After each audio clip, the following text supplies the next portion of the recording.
ओम शांति।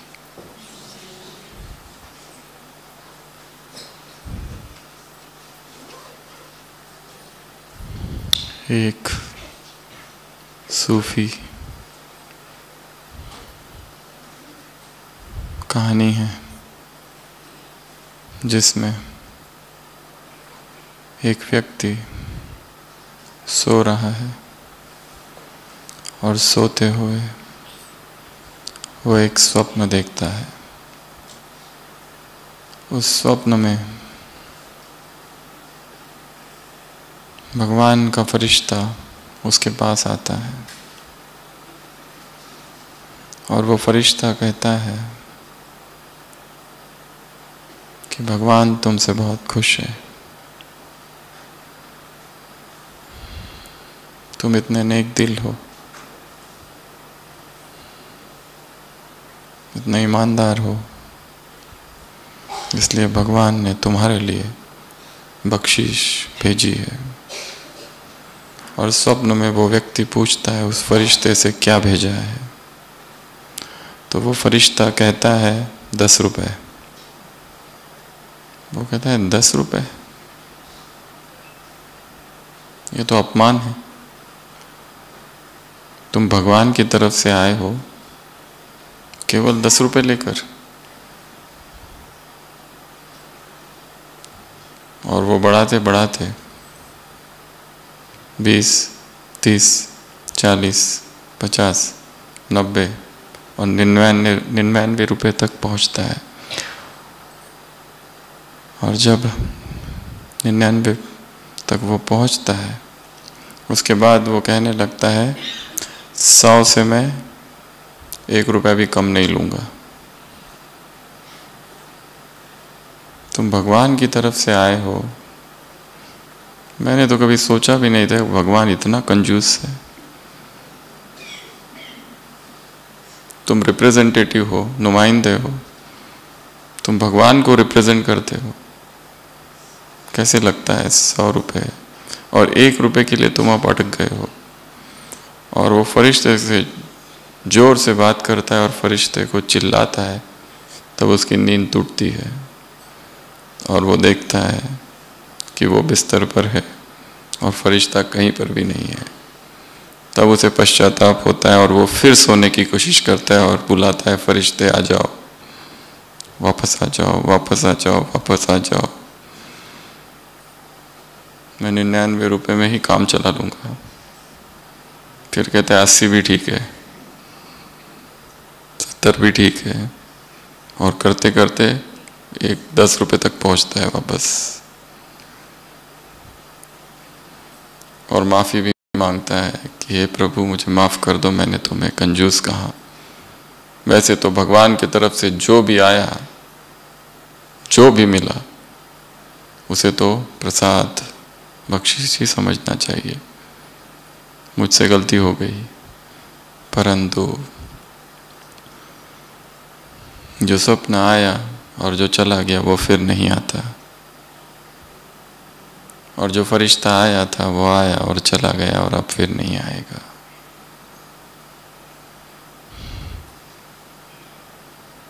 व्यक्ति ऊपर से कितना ही धर्म में हो, धार्मिक हो, अध्यात्म में आगे बढ़ जाए, फिर भी भीतर इच्छाएं बनी रहती है। ये सूक्ष्म इच्छा है, वो ज़रूरी नहीं कि धन की ही है, कोई भी। और हर इच्छा अपने साथ एक बेचैनी लाती है, हर तृष्णा बेचैनी के साथ आती है।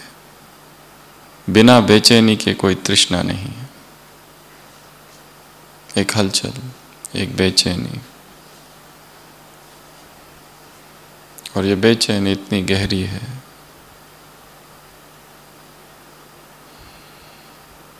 ये बेचैनी विकारों को जन्म देती है।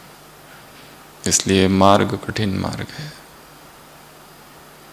मन का गहरा ऑपरेशन करना है इसमें। तो ऊपर ऊपर की सफाई हमने कर ली है,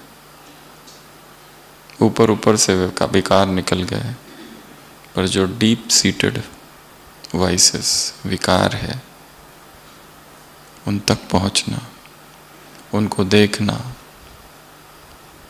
इसके लिए स्वयं का अनुभव ही काम आएगा। सुनी सुनाई बात और पढ़ी पढ़ाई बात इसमें काम नहीं करेगी। खुद का अनुभव, खुद ही गुजरना होगा कुछ गहरे अनुभवों से।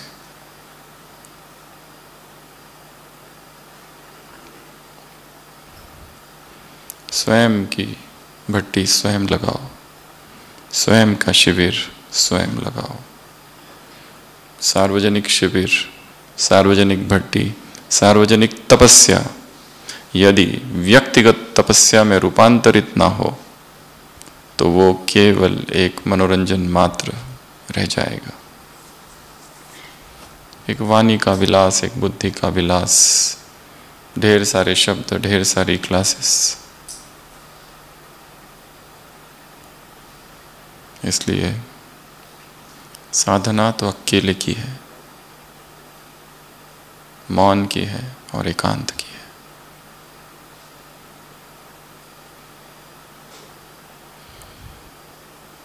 बस यही दो मुख्य है। इन दो का आधार लेकर आगे बढ़ना है। और बहुत से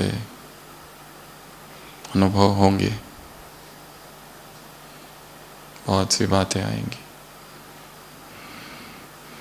स्वयं के विषय में हम समझेंगे कि भीतर क्या छिपा है, भीतर कैसे कैसे राक्षस है, कैसे कैसे विकार है, कौन कौन सी हलचल, कौन कौन से भय, कौन कौन सी बेचैनी,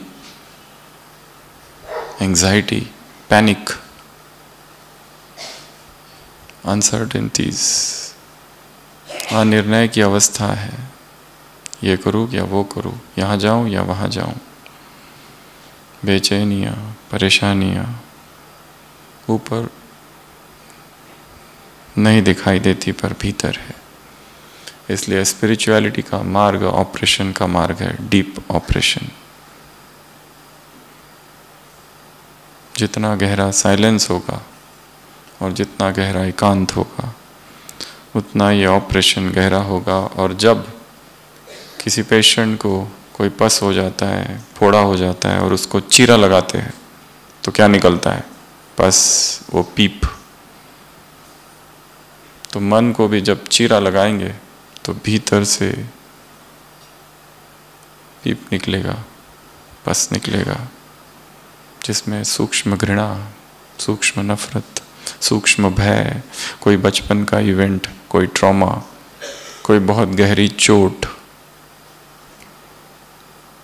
कोई अपमान, कोई कलंक उसमें छिपा है। वो सब बाहर निकलेगा, क्योंकि सेवाएं सब कुछ छिपा देती है, कवर कर देती है, सप्रेस कर देती है, मिटाती नहीं है। इसलिए आज की मुरली में बाबा ने योग, सेवा, संबंध, संपर्क, इसकी गहराई से चर्चा की है।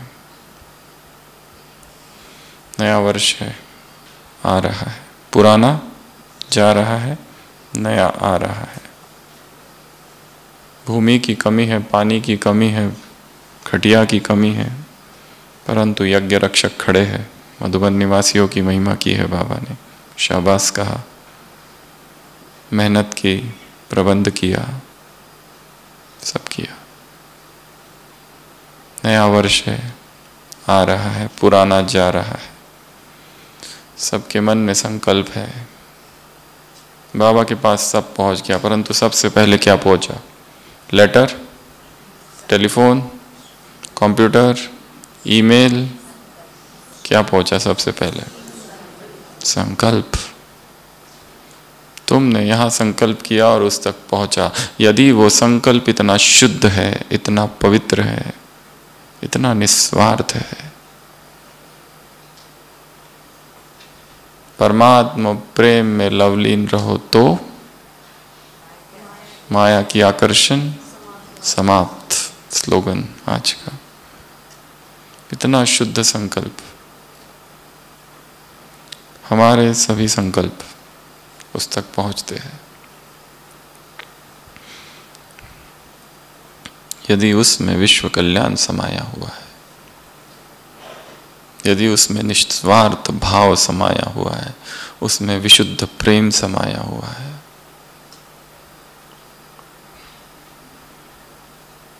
तो हमें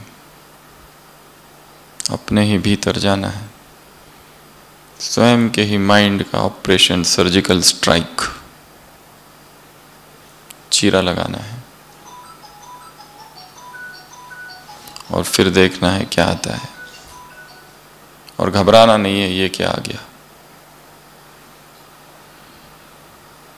बहुत सारी चीजें आएगी। माइलस्टोन्स, स्टेशंस, मुकाम से गुजरेंगे। जैसे जैसे ब्राह्मण जीवन आगे बढ़ते जाता है, बहुत सारे नए अनुभव जुड़ जाते हैं, बहुत सारी सच्चाइयाँ हमें पता चलती है अपने बारे में, दूसरों के बारे में, यज्ञ के बारे में, विश्व के बारे में, भगवान के बारे में, मूल्यों के बारे में। बेहद में बुद्धि रखनी है। जैसे बाबा की बुद्धि नया वर्ष को नहीं देख रहे, नए युग को देख रहे, उसके लिए ये कौन सी बात है, आज और कल की बात है, क्योंकि वो निरंतर अनलिमिटेड में स्थित है। उसके लिए छोटी छोटी बातें वो नहीं देखता है। नया वर्ष उसके लिए, नया वर्ष देखते हुए क्या देख रहा है, नए युग। और तुम कौन हो, नए युग के अधिकारी आत्माएं, श्रेष्ठ आत्माएं, पूज्य आत्माओं से बाबा मिलने आए। तो आज की अव्यक्त वाणी कब की है ये, 2000 की 31 दिसंबर, शांतिवन मेला लगा हुआ है, परंतु उस कुंभ के मेले से फिर भी ठीक है, बाबा ने कहा। हजारों लोग आए हैं, भाई बहनें आए हैं। और जब न्यू ईयर होता है, न्यू ईयर जब होता है तब क्या होता है, संसार में लोग क्या करते हैं, रिजोल्यूशंस, संकल्प, प्रतिज्ञाएं। यहाँ पर भी बाबा ने कहा, बच्चों ने क्या किया, बच्चों का प्रेम मिला, बच्चों की प्रतिज्ञाएं, वो सब पहुंचा बाबा के पास। ये छोड़ेंगे, वो छोड़ेंगे, ऐसा करेंगे, वैसा करेंगे।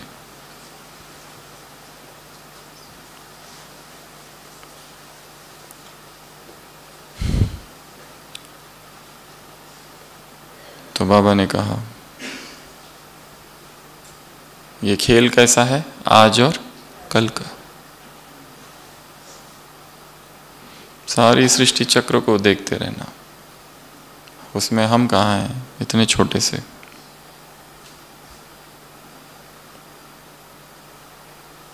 सब कुछ कितना छोटा है, परंतु हम सृष्टि चक्र को भूल जाते हैं, इसलिए बड़ा दिखता है।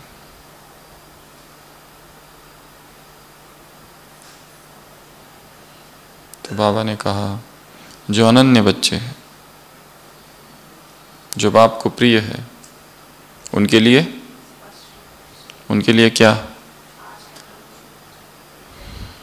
भविष्य उतना ही स्पष्ट है जितना वर्तमान। इतनी क्लैरिटी ऑफ विजन स्वयं में लानी है कि सब कुछ स्पष्ट दिखाई दे। और उसके लिए एक महत्वपूर्ण काम है, जो अतीत है, जो पास्ट है, उसमें जो कचरा है उसको साफ करना है। सभी जब भी मधुबन आते हैं, भट्टी के लिए आते हैं, सेवा के लिए आते हैं, या ऐसे ही आते हैं, तो इस स्थान पर आना अर्थात इसको एक महान टर्निंग पॉइंट समझना है जीवन का। भगवान के घर में आए हैं। ये वो भूमि है जहाँ ब्रह्मा ने तपस्या की है, मम्मा ने तपस्या की है, आज मम्मा को भी याद किया है। ज्ञान चंद्रमा, ज्ञान सूर्य, सभी दादियों ने यहाँ तपस्या की है। उनके वाइब्रेशंस, उनके बोले हुए शब्द, पैरासाइकोलॉजी में, साइकोलॉजी में एक शब्द आता है आकाशिक फील्ड, अर्थात 100 साल पहले यदि किसी ने कोई शब्द बोला है, ब्रह्मा के बोले हुए शब्द, आकाशिक रिकॉर्ड्स आकाश में अभी है, उसको कहते हैं आकाशिक रिकॉर्ड्स। वाइब्रेशंस रहते हैं। राम लक्ष्मण वन में घूम रहे, एक स्थान पर पहुंचते हैं। जैसे ही एक खंडहर सी जगह आती है, लक्ष्मण अंदर घुसता है और तुरंत विचार आते हैं उसके मन में, ये क्या कर रहा हूं मैं? वनवास मुझे थोड़ी मिला है, इसको मिला है, भाई को। मैं क्यों आ गया? मैं क्यों यहां सफर कर रहा हूं? मुझे तो राज भाग भोगना चाहिए। फिर वहां से बाहर आता है, फिर से विचार बदलते हैं, फिर अंदर जाता है, फिर नेगेटिव थॉट्स, फिर बाहर आता है। वो पूछता है श्री राम से, ये क्या हो रहा है? श्री राम कहते हैं कई वर्षों पहले इसी स्थान पर, इसी खंडर पर दो राक्षस रहते थे। दोनों आपस में दुश्मन हो गए, आपस में लड़े और दोनों ने एक दूसरे को मार दिया। इस घटना को कई वर्ष हो गए, परंतु वो वाइब्रेशंस हेट्रेट के अब भी वहां है। तो निकृष्ट करने वाले ये लोग जो राक्षस है, वो भी अपने वाइब्रेशंस छोड़ते हैं। पुलिस के पास एक कुत्ता होता है, स्निफर डॉग। वो क्या करता है? सूंघता है। सूंघ कर जाकर चोर को पकड़ लेता है। एक चोर जो निकृष्ट कर्म कर रहा है, वो भी अपने वाइब्रेशंस छोड़ जाता है। तो सृष्टि की सबसे महान आत्मा है, सृष्टि का जो प्रजापिता है, वो जो संपूर्ण जगत की माँ है, वो और उनके द्वारा निर्माण की हुई वो महान आत्मा है, यज्ञ के आदि रतन। उन्होंने यहाँ तपस्या की है। उनके वाइब्रेशंस यहाँ नहीं होंगे। उनके बोल, उनके शब्द, उनके स्वप्न, उनका समय यहाँ बीता है। This place is recharged with those divine vibes. केवल हमें स्वयं को सेट करना है, ट्यून करना है। जैसे रेडियो का स्टेशन होता है ना, 108, 102, 105, जैसे ही बीच में अगर रखो कहीं तो खरखर खरखर खरखर खरखर खरखर बहुत ही कर्कश आवाज आता है। और फिर अचानक से जैसे स्टेशन मिलता है, एकदम कोई गीत और आवाज सुनाई देता है।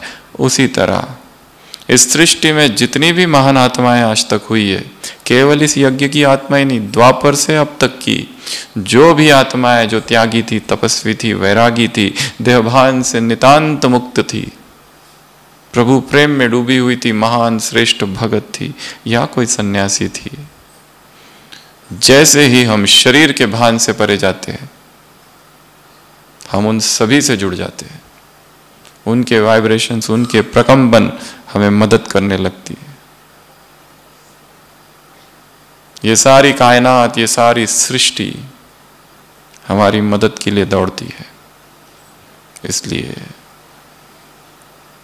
किस स्थान पर मैं हूं, ये चिंतन अभी कहां बैठे हैं।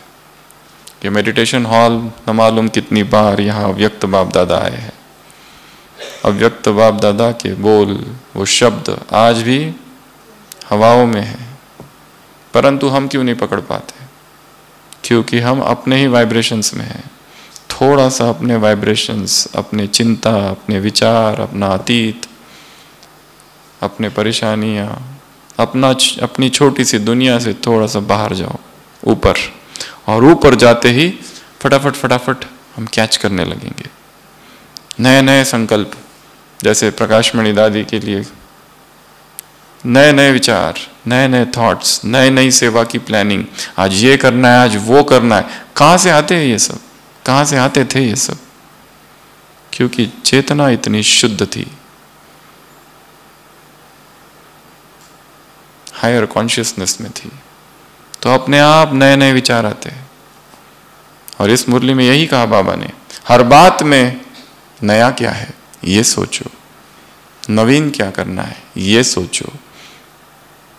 पुरानी चाल छोड़ो, पुराने बोल छोड़ो, पुरानी आदत छोड़ो, पुरानी दुनिया का लगाव छोड़ो, पुरानी आदतें। 5 बातें इस मुरली में है।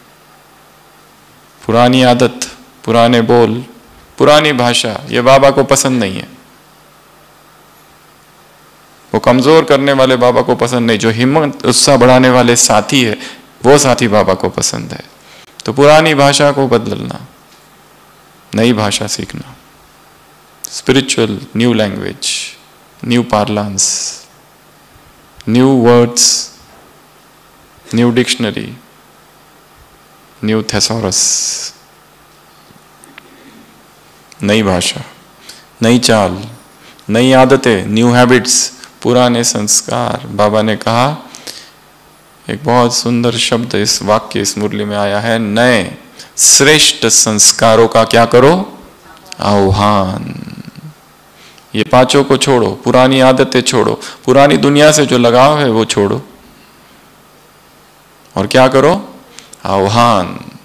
और आह्वान करते समय एक विनम्रता का भाव हो, हे महान संकल्प सृष्टि के आ जाओ, तन्मय मनो शिव संकल्प मस्तु। इस सृष्टि में जो भी शिव है, तन्मय मनो शिव संकल्प मस्तु।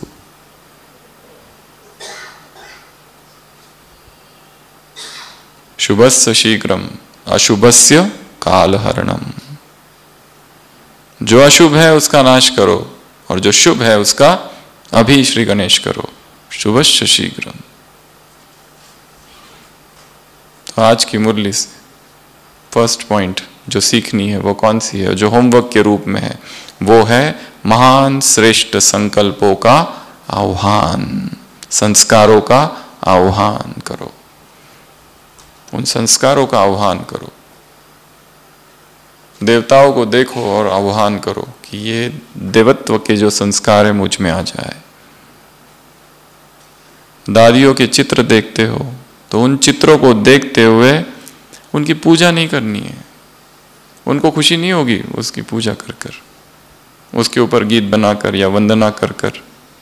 उन्हें खुशी कब होगी, जब वो करोगे जो उन्होंने कहा या उन्होंने किया। तो सबसे पहला काम महान श्रेष्ठ संस्कारों का आह्वान। और ये जो 5 है पुराने, सोचो कौन सी पुरानी आदत है। डिजिटल वर्ल्ड है, डिजिटल टाइम वेस्ट कितना हो रहा है। भगवान तो सेकंड सेकंड की बात करता है, 1 सेकंड भी वेस्ट ना हो, कितना टाइम वेस्ट कर देते हैं। Phone calls, phone chats, messages, WhatsApp, video calls, social media, इससे बात उससे बात, इसको बताऊं उसको बताऊं, किसको क्या बताना है, किसी से कुछ भी मिलने वाला नहीं है। यहां से किसको साथी बना है, वो चप्पल या जूतों की जोड़ी छोड़कर यहां कोई भी परफेक्ट जोड़ी नहीं है, सब में प्रॉब्लम है। वो चप्पल या जूते बस वही परफेक्ट है, बाकी किसको साथी बनाओगे। ये मेरा साथी, ये मेरा दोस्त, ये सारी स्पिरिचुअल फ्रेंडशिप्स कहीं ना कहीं फंसाती है और भ्रम उत्पन्न करती है। किसके साथ शेयर करोगे अपनी प्रॉब्लम्स, अपनी समस्याएं। जिसके साथ शेयर कर रहे हो वो भी सुन रहा है क्या, कौन सुनता है क्या, उसको अपने ही दुख दर्द में डूबा हुआ है। और सुन भी लिया तो कितना पकड़ पाएगा, कौन सी एडवाइस दे पाएगा। और इधर शेयरिंग ज्यादा, उधर शेयरिंग कम। इसलिए देहधारियों से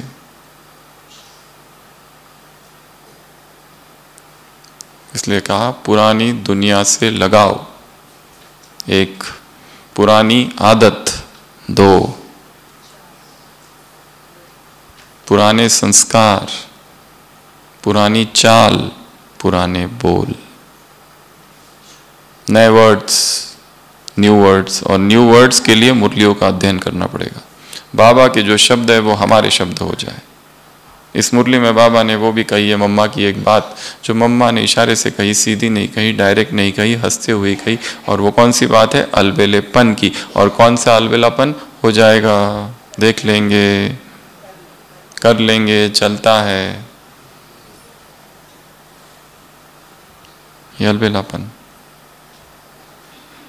इसलिए पहला काम क्या करेंगे आज की मुरली से? महान नए श्रेष्ठ संस्कारों का आह्वान। ये फर्स्ट स्टेप है। पहले तो कौन से श्रेष्ठ संस्कार है जो मुझ में नहीं है, वो देखो। ये नहीं है मुझ में, किसी और में है, मुझे लाने हैं। कैसे लाऊं? आह्वान करो, देखो उनको, वो आ रहे किरणों के रूप में। एक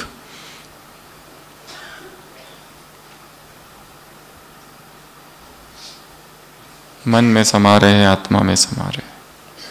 तो वर्ष का एंड है, 31 दिसंबर है। अव्यक्त बाप दादा आए हुए हैं शांतिवन में। बहुत बड़ी सभा है, तूफान आया है, जगह कम है, 3 पैर पृथ्वी, खटिया की कमी है, पानी की कमी है। पर यज्ञ रक्षक है, मधुबन निवासी, मेहनत की है, सबको खुश किया है। उस सभा में बाबा आए हैं। जब भी कोई मुरली पढ़ो तो पहले ये देखो ये कब की चल रही है, सृष्टि चक्र में ये कौन सा कालखंड है, इस डेट को हम क्या कर रहे थे, कौन सी जगह चल रही है। और अगर हम उस समय नहीं थे, यदि ज्ञान में ही नहीं थे, तो सोचो हम उस समय कहाँ थे और किस शरीर में थे। और अब ये सोचो कि मैं ये मुरली सुनते हुए पढ़ते हुए उसी समय उसी कालखंड में टाइम ट्रैवल बैक चले जाओ और वहीं बैठा हूँ। कहाँ बैठे हो वो भी जगह देख लो, और वहाँ बैठ के ये सुन रहा हूँ, और फिर बाबा की मुरली चल रही है। तो बाबा अनन्य बच्चों को के लिए कहते हैं, जो अनन्य बच्चे हैं, जो स्नेही बच्चे हैं, जो मेरे प्रिय बच्चे हैं, उनके सामने भविष्य उतना ही स्पष्ट होता है जितना वर्तमान, क्योंकि अंदर कचरा कम है। बेचैनी अगर है अर्थात विकार छिपे हुए हैं। विकारों का नाश हो जाना, विकर्म खत्म हो जाना, उसकी साकार में निशानी क्या है? बेचैनी कम। बेचैनी होती है। हम योग में बैठे हैं, 15 मिनट हो गया, 20 मिनट हो गया, आधा घंटा हो गया, 45 मिनट्स हो गया, कौन हमको उठाता है? कि कौन कहता है उठो, हो गया यहाँ का? बेचैनी। हमें टाइम सेवा नहीं उठाती है, कौन उठाता है? अंदर की बेचैनी। बहुत हो गया ये, फिर अपने आप जाने लगता है कब 7:30 बजेगा, कब 7:30 बजेगा, कब 4:45 बजेंगे, कब 4:45 बजेंगे। बेचैनी है। हाँ, सेवा में ठीक लगता है, क्योंकि सेवा में बाह्य मुक्ता है, और सेवा क्या कर देती? कवर कर देती है उस बेचैनी को।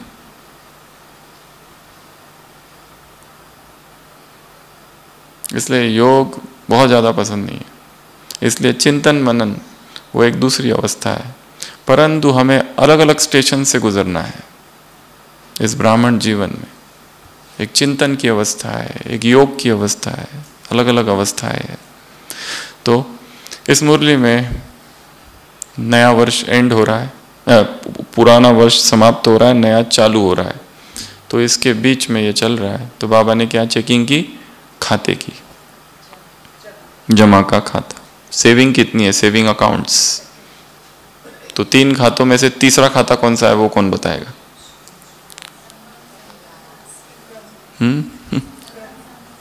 कर्म का, संबंध संपर्क। तो सबसे पहला खाता योग का, दूसरा खाता सेवा का, और तीसरा खाता संबंध संपर्क का। तो सबसे पहला योग। योग की परसेंटेज क्या है? वास्तव में योग तो वो है जो विकर्म को विनाश करे, अर्थात बीज रूप वाला। और रूरियान वो भी एक स्टेशन है। वो बाबा को सब सुनाना वो भी एक योग हो सकता है, दृष्टि लेना वो भी एक योग है, सकाश वो भी एक योग है, अशरीरी होने का अभ्यास करना वो भी एक योग है। परंतु वास्तविक योग एक ही है, बीज रूप, सीड स्टेज, ज्वालामुखी, वोल्केनिक, बिंदी बिंदी। बस इसकी परसेंटेज कितनी है ये पूछा है इस मुरली में, और ये परसेंटेज बहुत कम है, साधारण है।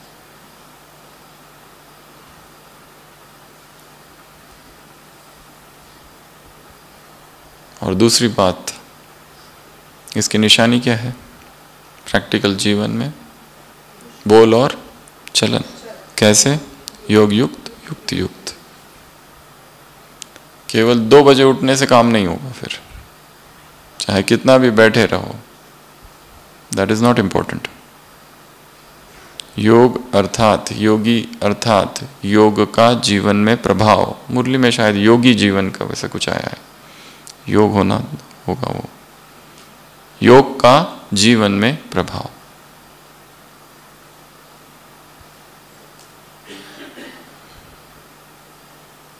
योग केवल रूरियान करना नहीं है, योग केवल देखना नहीं है, केवल दृष्टि लेना भी नहीं है। योग मगन अवस्था है, अशरीरी अवस्था, सब भूल जाए यहाँ का, उस परसेंटेज को बढ़ाना है, उसकी प्रैक्टिस ज़्यादा करनी है। 1 घंटा बैठे पर अशरीरी बीज रूप कितना समय थे? 1 मिनट, 2 मिनट, 5 मिनट। वो जितना ज़्यादा होगा और गहरा होगा उतना ही दिनचर्या पे असर होगा और वैसे बोल होंगे। नहीं तो योग तो है परंतु बोल वही है पुराने। तो ये सबसे पहली चेकिंग, इस खाते को बढ़ाओ। दूसरा खाता सेवा, इसका बहुत विस्तार से बाबा ने बताई है। तुमने सेवाएं बहुत की, वृद्धि बहुत की, प्लानिंग बहुत बनाई, सफलता भी बहुत प्राप्त की, पर उसमें कुछ चीजें चाहिए। सबसे पहली चीज जो चाहिए वो है फल बल, बल फल। बोला ना, बल कौन सा? दिल की संतुष्टि। हम स्वयं संतुष्ट हो उस सेवा से।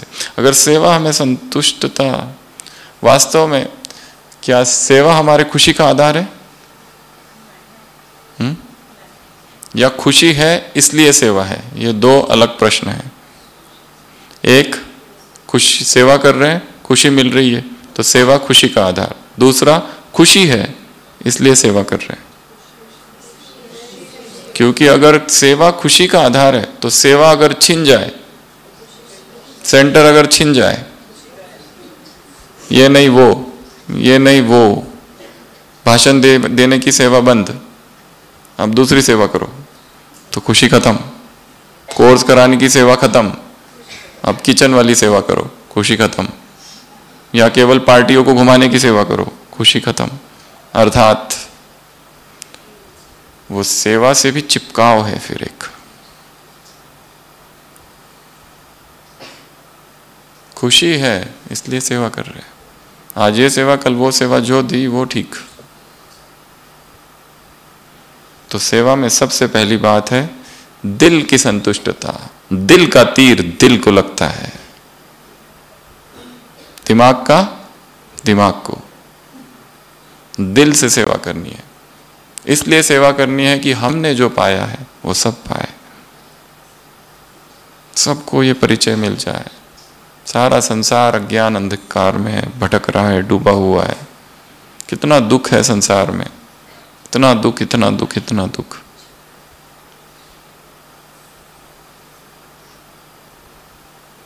कई बार हॉस्पिटल में पेशेंट्स एडमिट होते हैं, इतनी बेचैनी, इतनी बेचैनी, इतनी बेचैनी, इतना डर रहता है, इतना डर रहता है। पूरा परिवार बहुत अच्छा है, वो पति इतना अच्छा है, बच्चे इतना अच्छा है, सब इतनी केयर करने वाले, पर वो माता जी है, उसको इतना भय, इतना भय, इतना भय। ऊपर से कोई कारण नहीं है पर भय ही रहता है, बेचैनी होती है, पसीना आता है, आधी रात को उठती है, सारा पसीना पसीना पसीना। चेस्ट में पेन होता है, कितनी बार तो लेके आ जाते हैं हॉस्पिटल में आधी रात को, सब कराते, ईसीजी कराए, सब नॉर्मल, और वहां पहुंचते कि ठीक, फिर वापस घर। ऐसी कोई जांच नहीं है जो छोड़ी है, सब कुछ करा के हो गया पर बेचैनी। कर्मों का बहुत सूक्ष्म हिसाब है।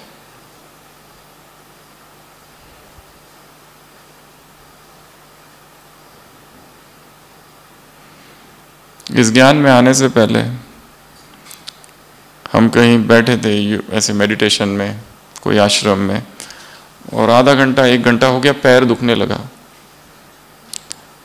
तो वो जो वहाँ स्वामी जी थे, तो हमने कहा क्या हो गया? उन्होंने कहा पैर दुख रहा है। बस 1 घंटे में पैर धुलना, जरूर पैरों से विकर्म किए होंगे तुमने।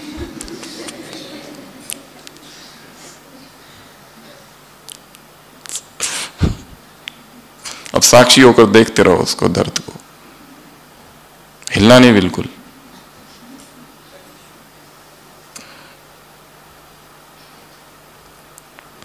हमें पता नहीं इतने जन्मों में हमने क्या क्या कर्म किए हैं, और जानने की भी जरूरत नहीं है। बाबा ने एक शब्द में कह दिया, तुम्हारे सिर पर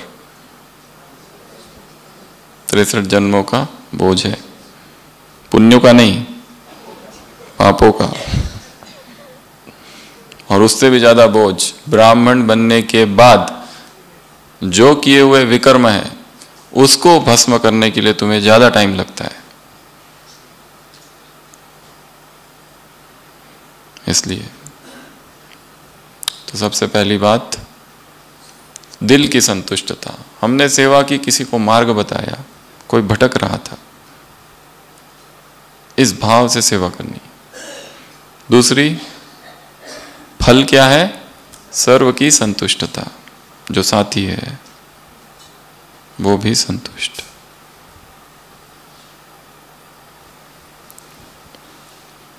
तीसरी बात, मेहनत, एनर्जी और समय बहुत लगाते हैं पर इतनी सफलता नहीं मिलती। अगली बात, मैंने किया, सेवा की और उसके बाद मैंने किया, ये भाव। ये क्या खाना है? कौन सा फल? कच्चा फल। सेवा तो की परंतु हर जगह क्या जोड़ा? मैंने किया, मैंने किया, मैंने किया, मैंने किया, मैंने किया। इसको रिप्लेस करो डायमंड गोल्डन की से। निमित्त भाव, निर्माण भाव, निस्वार्थ भाव, शुभ भावना, शुभ स्नेह, इससे रिप्लेस करना है।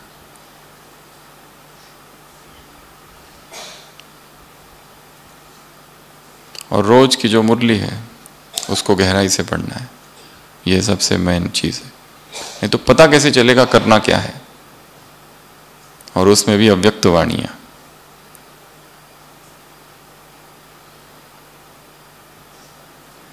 तो मैंने किया, इसको क्या करना है?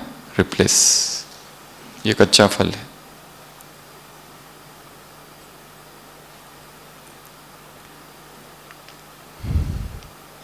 ये सेवाओं के विषय में था। अगला, संबंध संपर्क। इसके लिए क्या कहा है?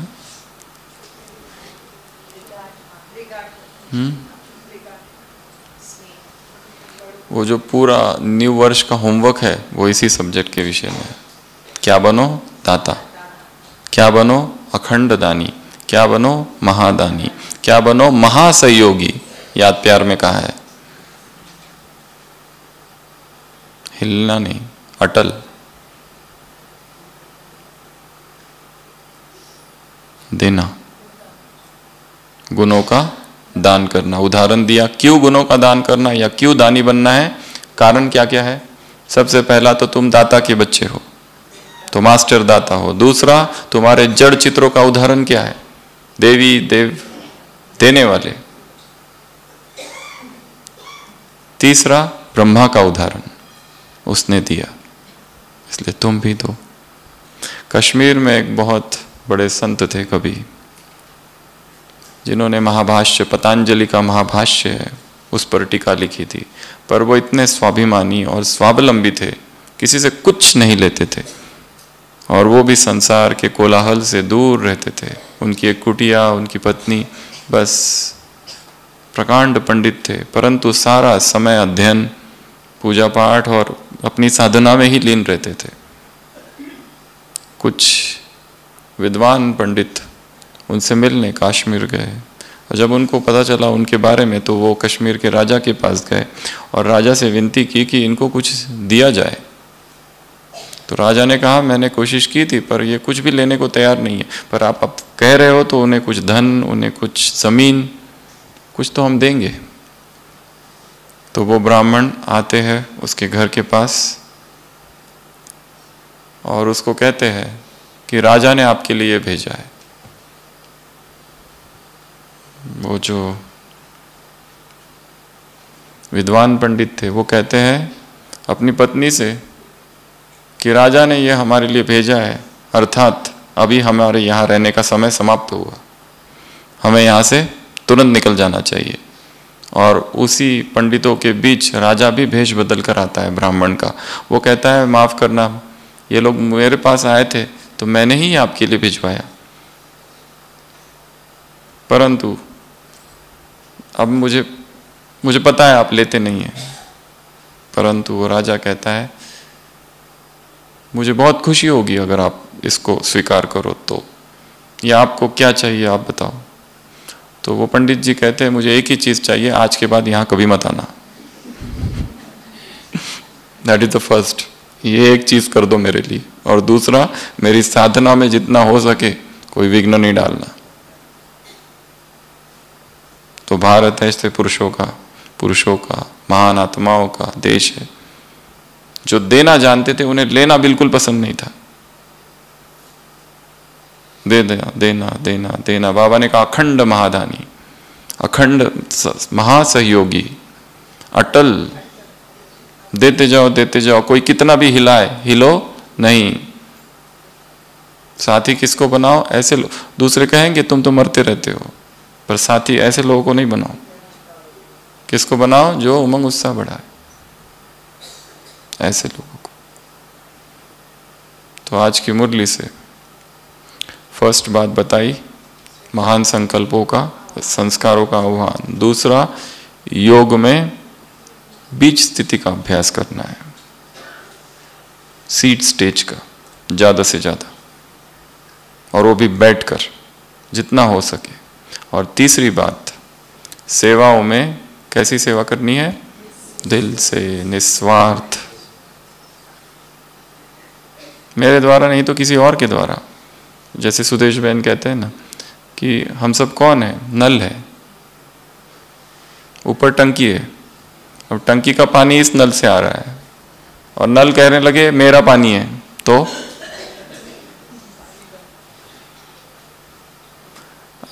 उस टंकी ने इस नल को चुना है। वो चाहता तो उधर बाजू वाले नल से भी दे सकता था, पर इस मुझे चुना है, इसकी खुशी है और उसका धन्यवाद। पर जब उसकी मर्जी हो वो उसको चुन लेगा। तो अभिमान कैसा, अहंकार कैसा। इसलिए अपनी सेवाओं से भी डिटैच्ड, अपनी सेवाओं से भी अटैचमेंट नहीं हो। आज ये तो कल वो दूसरी। तो तीसरी बात आज की मुरली से जो सीखनी है वो है सेवाओं के विषय में।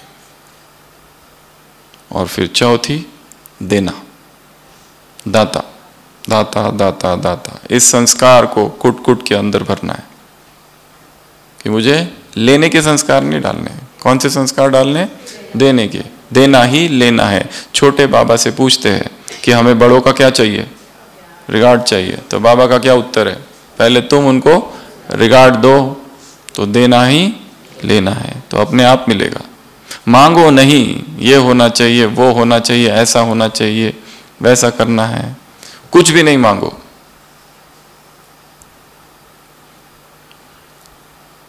अपने आप मिलेगा।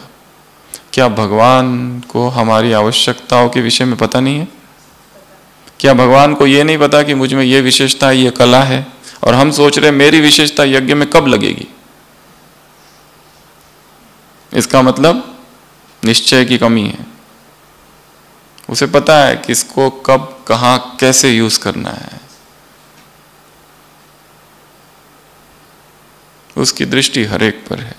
उसे पता है तुम किस डिपार्टमेंट में हो और पहले किस डिपार्टमेंट में थे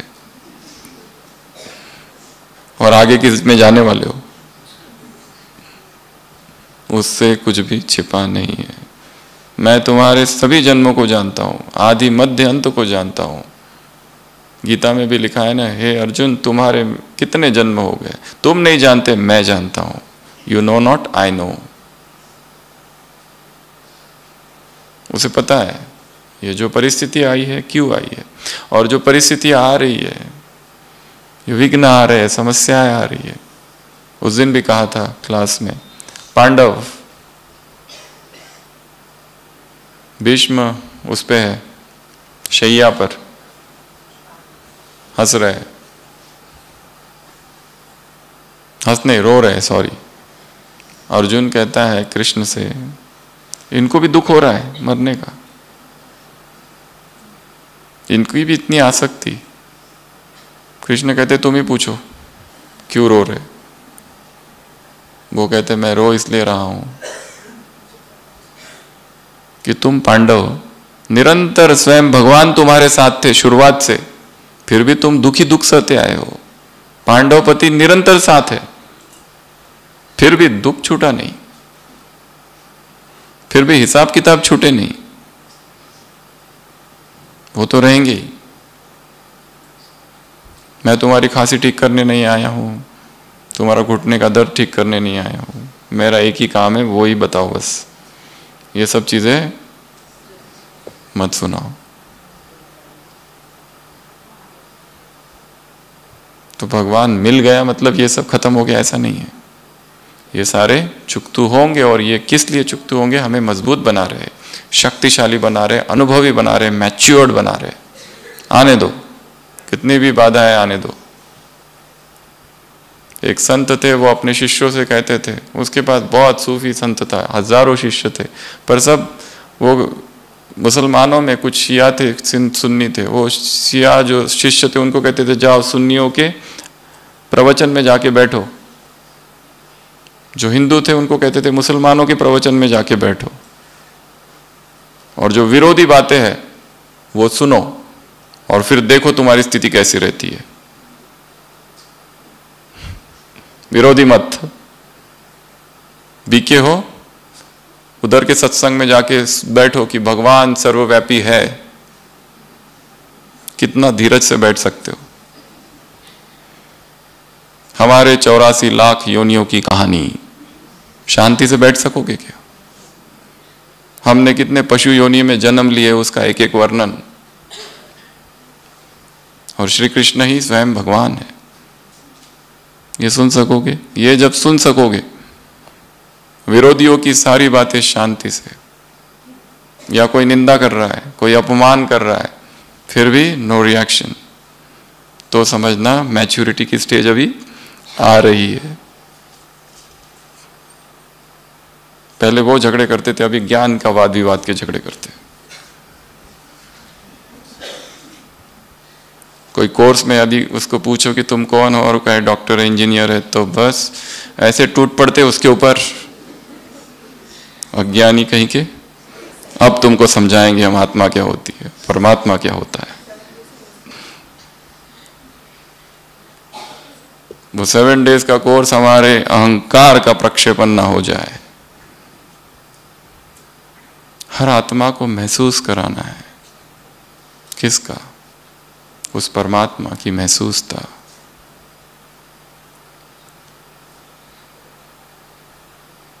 वो जो निशब्द है, वो जो विराट है, और शिव बाबा एक एहसास है, उस एहसास की महसूसता, एक परम अनुभूति है वो, उस अनुभूति की महसूसता। अपने ओपिनियन उस पर नहीं थोपने हमें, बस उसे अनुभव करा देना है। वो सब कुछ मान लेगा, तुम्हारी हर बात, नहीं तो केवल प्रश्न और लड़ाई। तो देना है। क्या करना है? देना है। चाहिए नहीं किसी से, ना रिस्पेक्ट चाहिए, ना किसी से प्रेम चाहिए, ना किसी से सिंपैथी चाहिए, ना किसी सेंटर पर जाओ तो हॉस्पिटैलिटी हमारी देखरेख करे, देखभाल करे, हम बीमार है तो केयर करे, अटेंशन दे, हमें पूछे अभी सुबह बुखार था, अभी कम हुआ कि नहीं, पूछते भी नहीं, देखते भी नहीं, कुछ नहीं चाहिए किसी से भी। ना प्यार चाहिए, ना अफेक्शन चाहिए, ना एप्रिसिएशन चाहिए, ना एक्नॉलेजमेंट चाहिए, ना वस्तु चाहिए, ना सेल्वेशन चाहिए, ना पैसे चाहिए, कुछ भी नहीं चाहिए। किसी से हमें कुछ नहीं चाहिए। जो चाहिए वो उससे मिलेगा, और उसको पता है, और वो अपने आप देगा। अगर वो नहीं दे रहा है तो राम जी की इच्छा। ठीक है, भक्ति में तो यही चला पूरा आधा युग, इसके आधार पर ही चला। वही सोई जो राम रचि रखा, उसकी इच्छा है तो ठीक है। अब उसकी इच्छा है तो क्या, ठीक है। वैसे यहां पर भी ड्रामा, हमें हिलना नहीं है, देते जाना है। तो ये अखंड महादान, ये एक बात। और क्या है इस मुरली में? हुक्मी हुकुम चला रहा है। मम्मा का एक स्लोगन, जब भी अलबेलेपन को खत्म करना है तो इस स्लोगन को मम्मा ने कहा याद, वो चलाने वाला चल रहे, चलते हुए चलाने वाले को याद करो, करावन हार को याद करो। वो चला रहा है, हम चल रहे, जिम्मेवारी उसको दे दी है। वी आर जस्ट कठपुतली।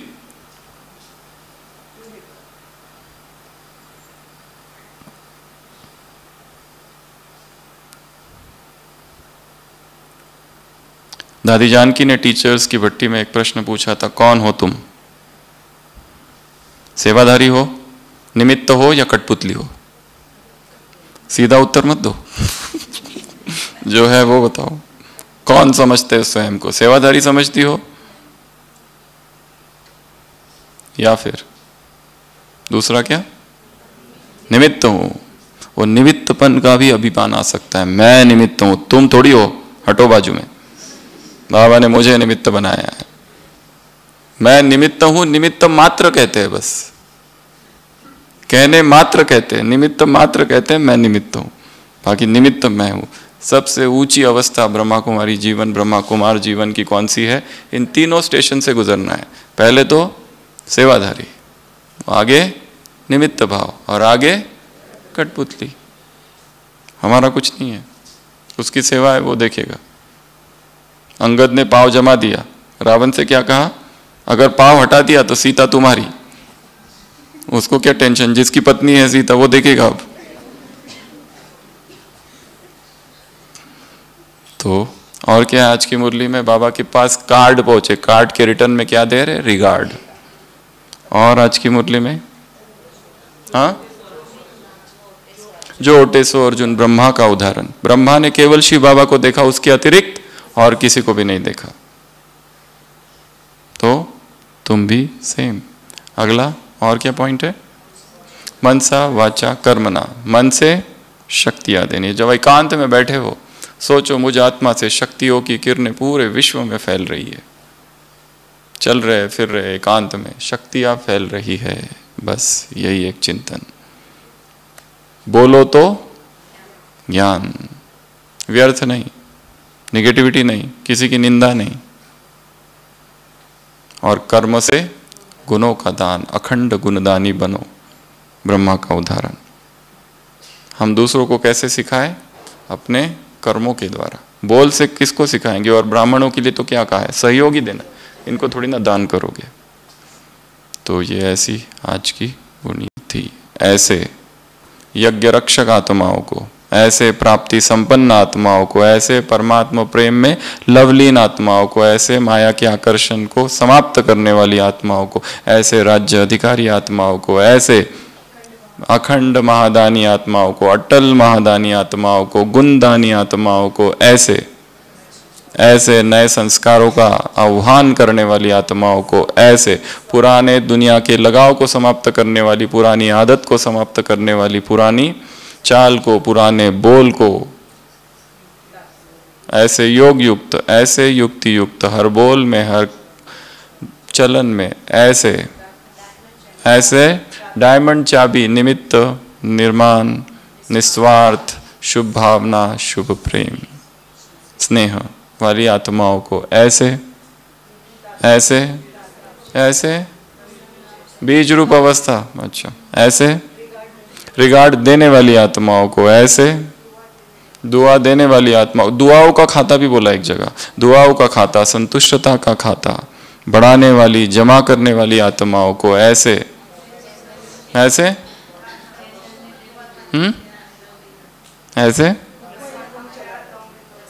लवलीन हो गया, प्रसन्नचित्त आत्माओं को, ऐसे भविष्य और वर्तमान जिनके सामने स्पष्ट है ऐसी आत्माओं को, ऐसे अनन्य और ज्ञानी आत्माओं को ऐसे ऐसे ऐसे, दृढ़ संकल्प करने वाली आत्माओं को ऐसे, बाबा को कार्ड भेजने वाली, टेलीफोन करने वाली, ईमेल भेजने वाली, लेटर लिखने वाली आत्माओं को और संकल्प करने वाली आत्माओं को ऐसे, हाँ, हर बात में नया, हर बात में नवीनता लाने वाली आत्माओं को, नए वर्ष में नवीनता लाने वाली आत्माओं को ऐसे, महासहयोगी आत्माओं को ऐसे ऐसे, बड़ों को रिगार्ड देने वाली आत्माओं को ऐसे, हाँ, नवयुग के अधिकारी आत्माओं को ऐसे, हाँ, दिल का तीर दिल से लगाने वाली आत्माओं को, फल और बल प्राप्त करने वाली आत्माओं को ऐसे,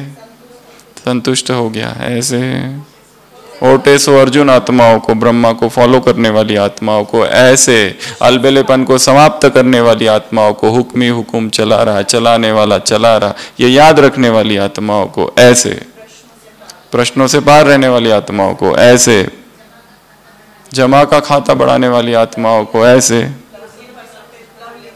हो गया ऐसे, बहुत सारे सम्मान वाली आत्माओं को बाप दादा का याद प्यार, गुड नाइट और नमस्ते। हम रूहानी बच्चों की रूहानी बाप दादा को याद प्यार, गुड नाइट और नमस्ते। ओम शांति।